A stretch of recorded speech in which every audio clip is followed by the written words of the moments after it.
So welcome to April 2014's mobile report, the much anticipated April report. Good month this month. There's some interesting things happening in the mobile industry. Let's start with the 20th anniversary of the iconic Nokia tune. It's 20 years since we heard do do do do do do do do do do do do. So that's something that's quite interesting. It's been 20 years of that. Also, the Heartbleed bug, the one that's been sort of all over the internet, was particularly vulnerable, made some Android devices running Android 4.1 particularly vulnerable, so have a look at that. Also very interestingly is that National Mobile has sold off its MTN and Vodacom subscribers.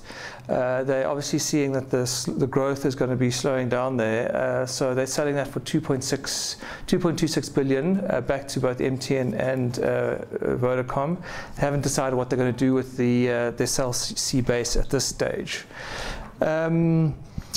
Cortana, which is Microsoft's rival to Siri, has been released. So they're saying that that's going to be more powerful than Siri. Let's wait and see how that goes. The much anticipated ABSA payment pebble, the Stafford Massey developed device that plugs into a smartphone's audio jack and allows you to take credit card payments. That's just been released to the market as well after a couple of years of development. Fantastic thing that's been locally developed, so a big production line, so I'm excited to see what happens with that.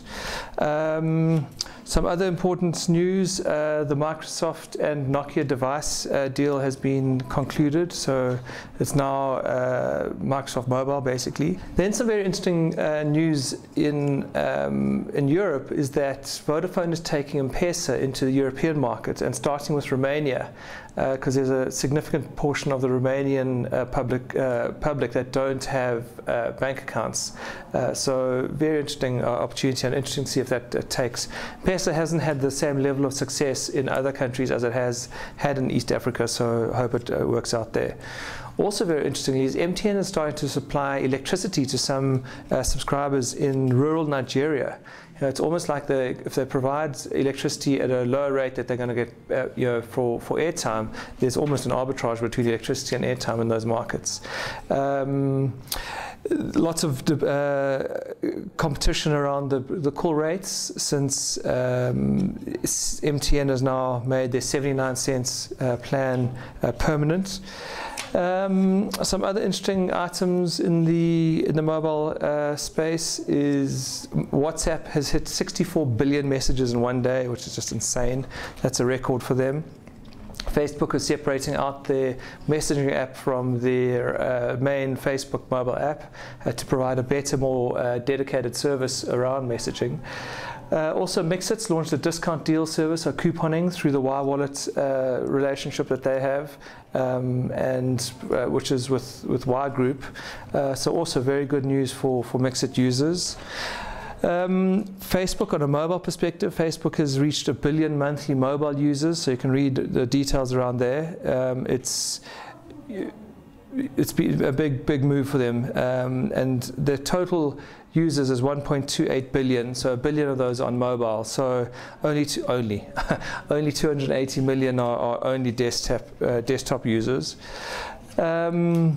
Some other information at the back of the book, there's a full report on LinkedIn stats for Africa with some new countries in there. And then just following up from the election that's just wrapped up in the last couple of days is that the final performance of some of the political parties and political leaders on how they did in the elections.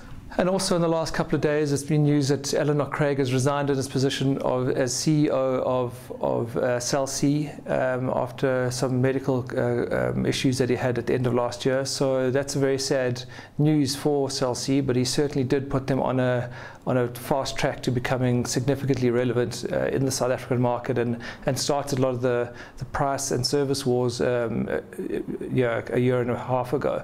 So good luck to Cell C, and all the best to Mr. Eleanor Craig. And in closing, the report, as always, is available on the Native website or Native's SlideShare page, and you can see it there.